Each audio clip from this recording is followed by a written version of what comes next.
आपण प्रथम शेवया भाजून घेणार आहोत। त्यासाठी मी ह्याच्यात एक मोठा चमचा तूप घालते। आपण तुपात भाजतोय शेवया। साधारणपणे एक मोठी वाटी शेवया घेतल्यात मी आणि त्या जरा लालसर होईपर्यंत भाजून घेऊया।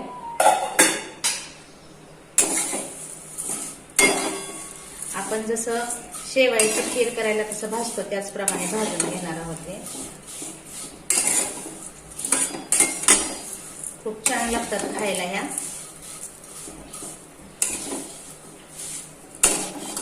पूर्णपणे तुपात मिसळून जरा जास्त तूप घातलंय मी ह्याच्यात, त्यामुळे शेवया एकदम छान होतात। आपण ह्याला शेवयाचा भात म्हणतो, पण हा भात जे ती गोड करणार आहोत आपण साखर घालून।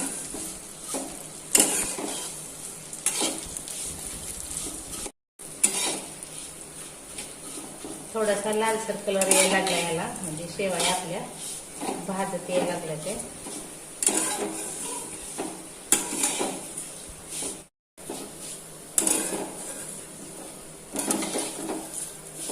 हे बघा छान अशा लालसर झाले ते। आता आपण थोडस हे काढून घेऊया एका डिश मध्ये। गॅस कमी करते आणि काढून घेऊया डिश मध्ये।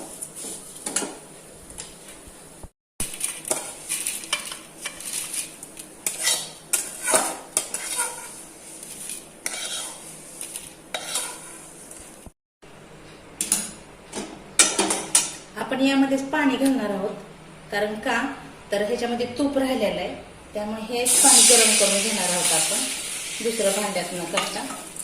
आणि जेवढ्या शेवयाला लागतंय ना पाणी तेवढंच पाणी वापरणार आहे, खूप जास्त पण नाही आणि खूप कमी पण नाही। आणि यामध्येच मी काय करणार आहे तर साखर पण घालणार आहे। ती 1 कप साखर घेतलेली आहे।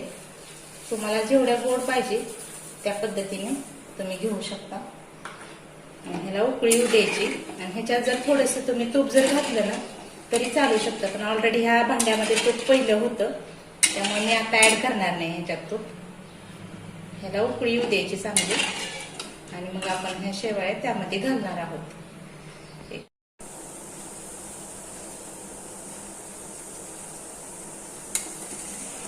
साखर विरघळत आली ह्याच्यातली। नाहीतर काय जण काय करतात, हा भात येतो नुसतं मीठ घालून पण करतात, परंतु हे पाणी जे आहे ना ते काढून घेतात, पण आपण तसं करणार नाही।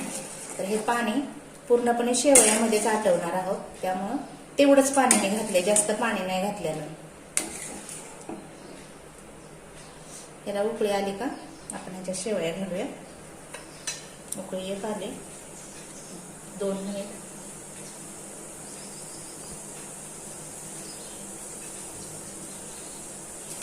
आता ह्या शेवया ज्या आहेत ते ह्याच्यामध्ये आपण घालणार आहोत।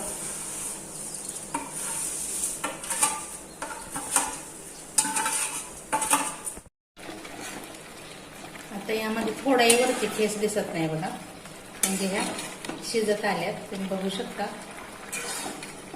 आणि पाणी आटत आले ह्याच्यातलं।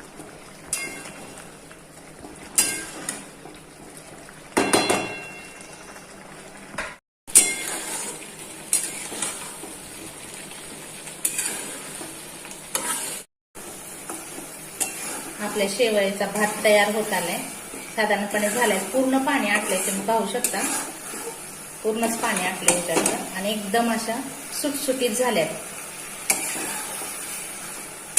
आता आपण काय करूया, गॅस बंद करूया आणि हे खाण्यासाठी रेडी आहे। आपण खाण्यासाठी काढून घेऊया शेवया एका बाउलमध्ये। याच्यावर थोडं दूध टाकूया, दुधात खूप छान लागतात ह्या, तुम्ही नक्की ट्राय करा। याचा वास तर इतका छान येतोय की खूप मस्त, आणि दिसायला पण खूप सुंदर दिसते। तुमच्या मुलांना घरी नक्की आवडेल आणि नक्की ट्राय करून बघा। आणि जर माझा हा व्हिडिओ तुम्हाला आवडला असेल तर लाईक आणि शेअर करा, आणि कमेंट्स बॉक्समध्ये मला कमेंट्स करायला विसरू नका। त्याचबरोबर माझ्या चॅनलला सबस्क्राईब करा आणि बेल आयकॉनवरती क्लिक करा, कारण या पुढच्या रेसिपी ज्या आहेत त्या तुम्हाला नोटिफिकेशनमध्ये बघायला मिळतील.